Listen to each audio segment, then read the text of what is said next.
I'd be delighted to take questions. Yes? I wonder if you would agree that a consequence of the legitimisation of sexual freedom is a disturbance in the balance of power between men and women. That ultimately, if at a biological level women are monogamous and men are polygamous, that women have, until the sexual revolution, tamed men by denying them sex without commitment. And although men superficially perhaps are delighted by the sexual freedom now granted them, in truth they get a bit tired of freely banging their bongo drums all over the world, and they actually want to be tamed by women and made chaste.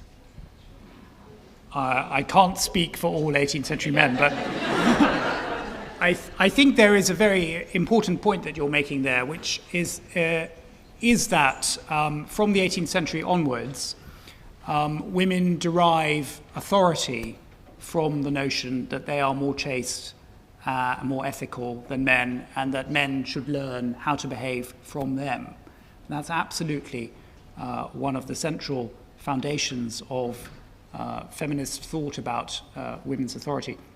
It's also this idea about women being more chaste comes out of one of the most remarkable developments of the 18th century, which is a completely unprecedented rise of female voices in the public sphere.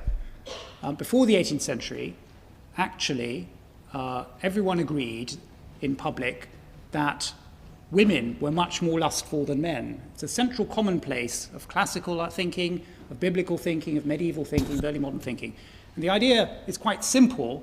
It is that lust is a dangerous passion that all human beings have within them, but women are weaker than men, and so they're less able to bridle their passions and less able to control their lust. That idea is challenged only in the 18th century, and one of the chief ways in which it's challenged is by the rise of women as writers, as novelists, as poets, and philosophers, which happens then. And when they talk about courtship and love, they have a very different conception of how that works, and they say, well, actually, it's always men chasing us. It's men chasing women, and they are the more lustful sex. So I think there's a very interesting truth in what you say. Thank you. In your talk, you talked about what's being natural as a factor encouraging the evolution of sex, of sexual freedom. Now, in many traditions, philosophical thinkings, the desire is an obstacle to thinking clearly, to the path of contemplation. I mean, even in Plato's Republic, the old man says that one of the best things of being old is I'm free from sexual desire. I can now think clearly. So in terms of this view, how do you reconcile this sort of sexual freedom? Maybe you talk about it being natural, but maybe it can be viewed as primitive rather than natural. And my question is, how do you reconcile this view? People in the... yes, so you're absolutely right about the pre-18th century commonplace that sex is dangerous partly because it's so distracting. And the idea is that sexual pleasure is one of the theological idea is that sexual pleasure is one of the punishments that God inflicts upon human beings at the fall. It's a sign, it's something that tempts them into doing something that's sinful and wicked. And it's one of the ways in which the devil tries to lead them astray and into sin. What happens in the 18th century is that people revalue pleasure in all sorts of ways, not just in the sexual sphere, as an essentially good thing, as something to be sought out in life, not something to be afraid of, not a sign of sin, but a sign of living life to the full.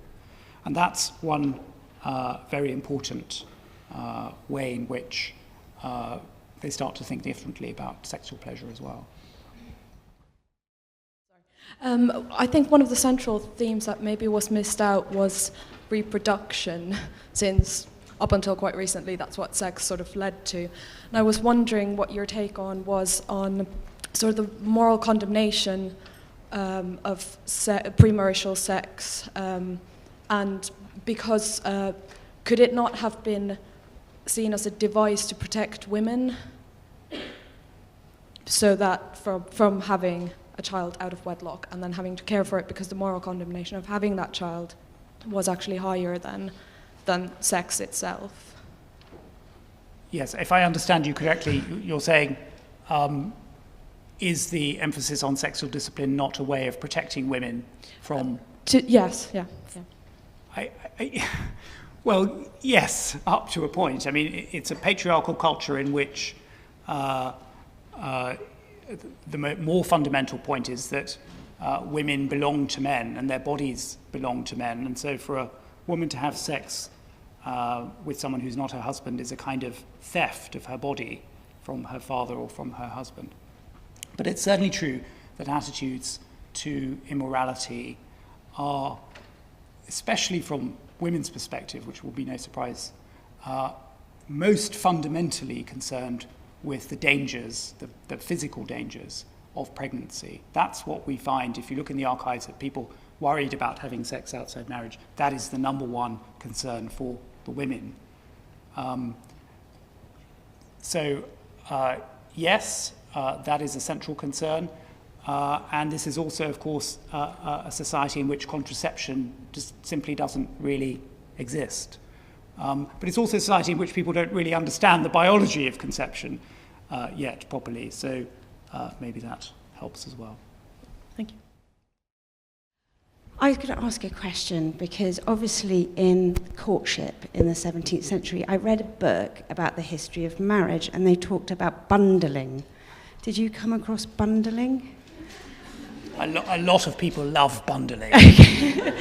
And I think maybe even too much is made of it because it's such a quaint and photogenic kind of custom. In some communities, it's said that up until the 17th century, people in court, men and young people in courting were allowed to stay up all night together in bed with their clothes on, chatting. That's called bundling. And I understood bundling Yes. From the book that I read, that it was actually you were engaged with any kind of foreplay other than penetration, and it could be done behind a screen with your grandmother or mother on the other side of the screen. My question is Yes. that maybe somebody's kind of suppression can also be maybe today perceived as a strange kind of liberation. yes, I understand what you're saying. I mean, some historians have tried to argue that what changes from the 17th to the 18th century, partly to explain this huge surge in births out of marriage and pregnancy, is simply that people start having different kinds of sex. They stop doing all this petting and they start having more penetrative sex. I'm afraid there is really no evidence for that, first of all, in the sources that we have relating to what people get up to in courtship. But secondly, more importantly, it cuts against the overriding message of pre-modern sexual discipline, which is about restraint in general. It's not just about not having penetrative sex. It's about bridling your lust. And kisses and wanton kisses and all sorts of other things are equally inveighed against and equally seen to be the thin end of the wedge in pre-modern culture. So it's simply not part of how people think of the separation between what's permissible and what's not permissible. The time that this is starting to happen, people are travelling internationally more than they used to, both for business and for pleasure. A lot of these kind of ideas, are they evolving in this country or are they being brought in from other cultures? That's a very good question. I'm glad you asked that. A lot of the arguments for greater sexual freedom point to other cultures around the world where people seem to behave rather differently. And this is, of course, a great age of overseas exploration and of more communication about that back home.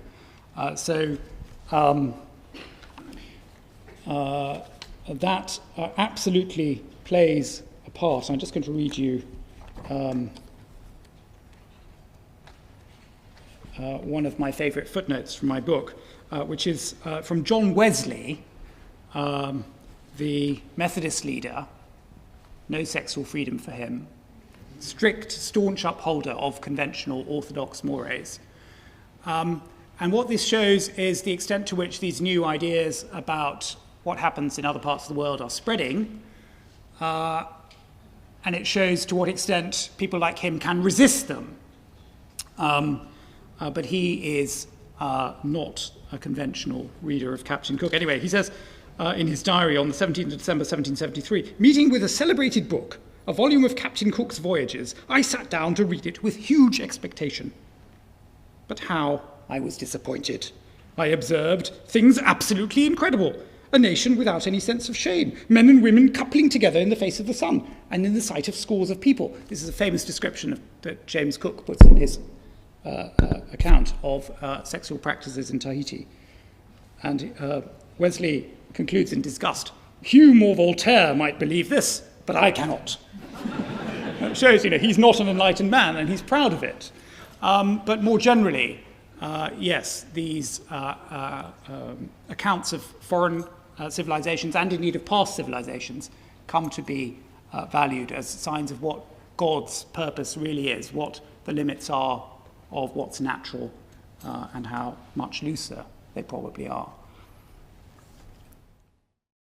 Hi, yeah. I was wondering if you viewed the sexual revolution as still going on. I mean, you sort of talk historically about how everyone argued that they were only following their natural desires, and obviously in today's age there are still many sexual activities that we regard as, or largely regard as abhorrent or even illegal. Yet the practitioners of those sexual activities would themselves probably argue that they are merely following their own natural desires. So I was wondering if you felt that the revolution was still continuing and we were moving in a more positive or negative direction. I'm really glad of that question, thank you. Because the last part of my book is about this. It's about how the story continues after 1800 through the 19th and 20th centuries and up to the present day. So the curious thing is, sex is becoming both more private in our society, in the sense that more and more types of sexual behaviour are seen as essentially private and not the concern of the state and not infringing on the public good. And the clearest example of that in recent times, of course, is the re-evaluation of homosexual behaviour. Even just a few decades ago, the governments of the United Kingdom and the Supreme Court of the United States unequivocally upheld the view that homosexual behaviour was bad and that ultimately it could be punished for the public good. Now, the idea of sexual freedom has advanced capaciously to enshrine the principle in European law, in British law, and in the law of the United States that this is a matter of sexual privacy. So I think, yes, absolutely, it is still expanding, but as I tried to show in the book, it's not a one-way progression.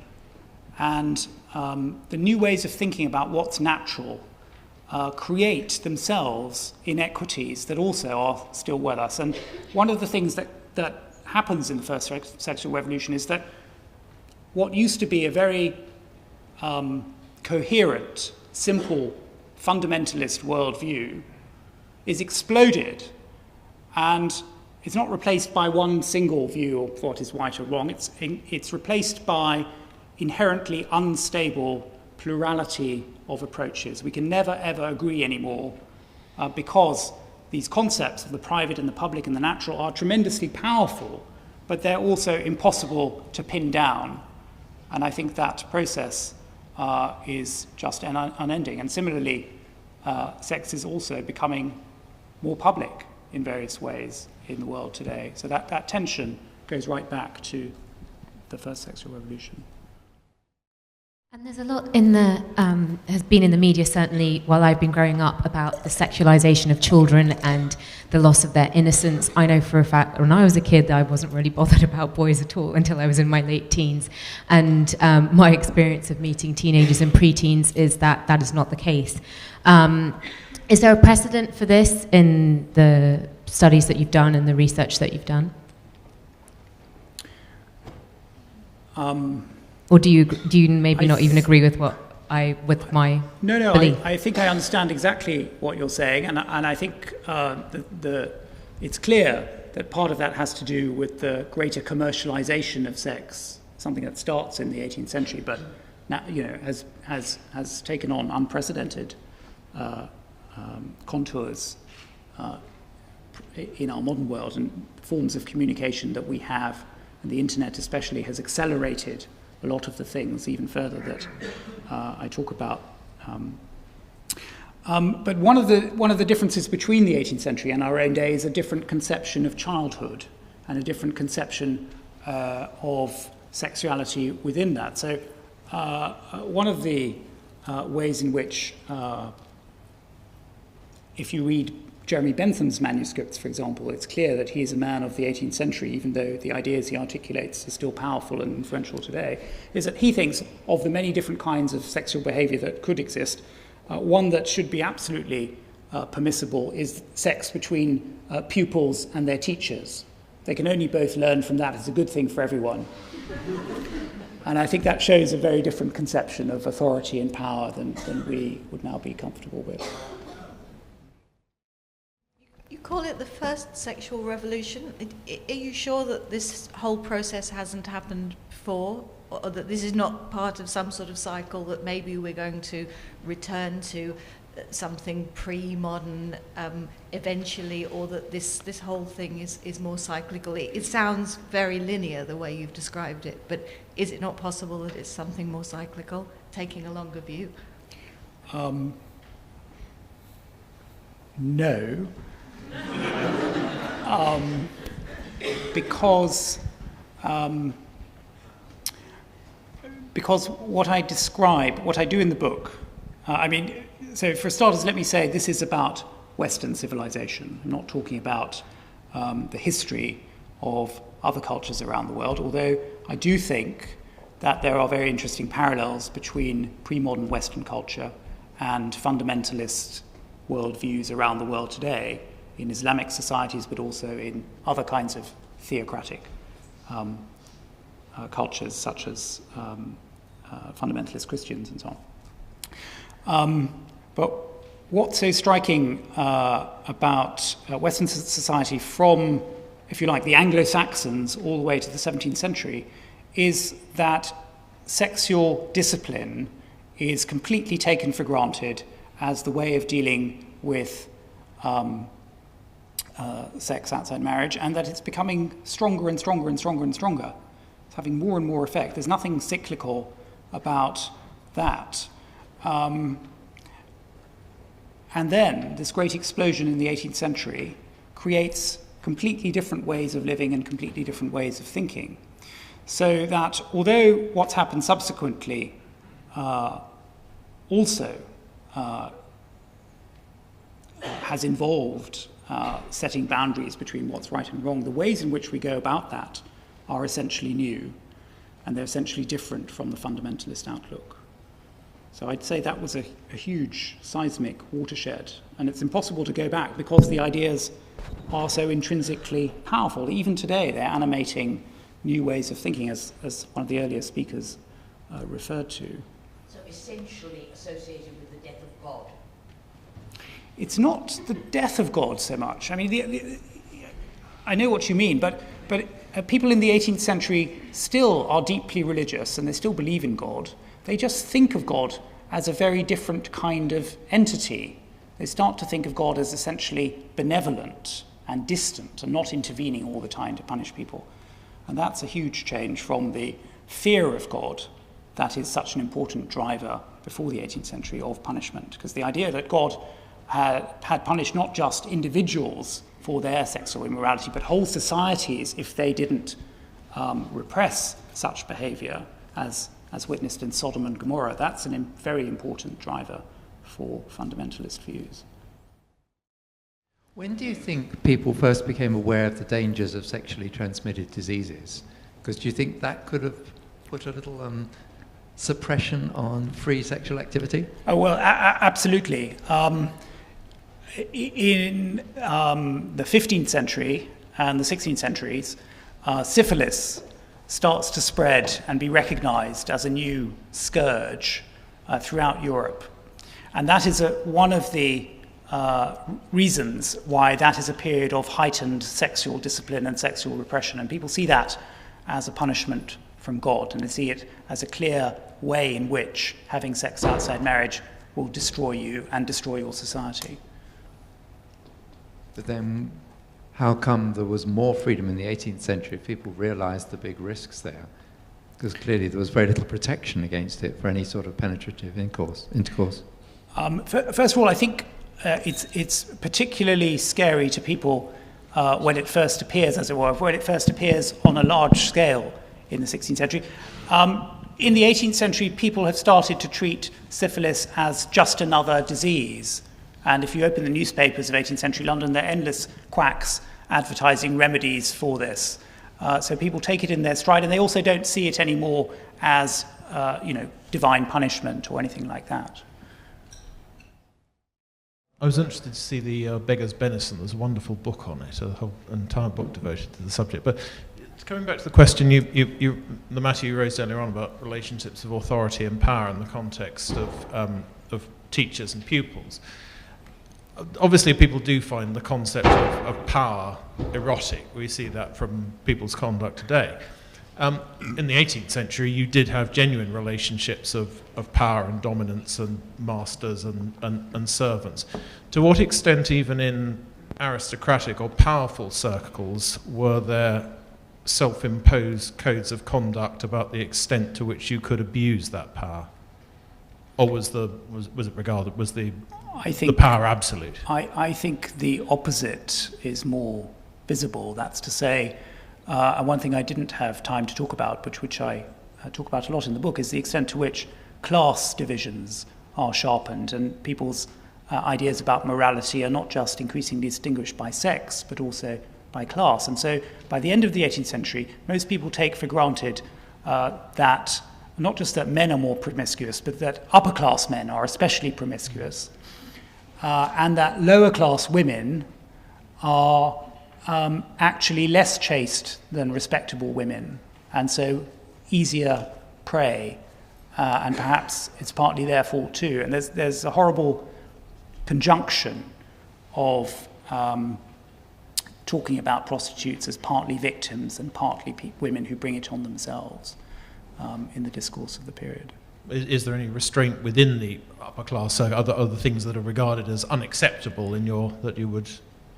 Well, sodomy would sort of get you chucked out of the club? Yes, I mean, same-sex behaviour is key in drawing the red lines between what's permissible and impermissible in mainstream society. Hi, I was thinking it's a nice reflection and kind of love and war where all is equal, where you have the same class and socioeconomic status.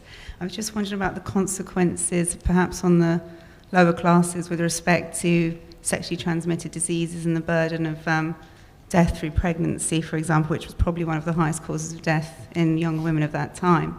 And then moving on to today, that although I can see why you might question morality with regard to something that's seen as natural, and where we have choices, RE contraception, and we are able to make those choices, then fine, but maybe you would question morality with the consequences of that action, which is what you really need to think about.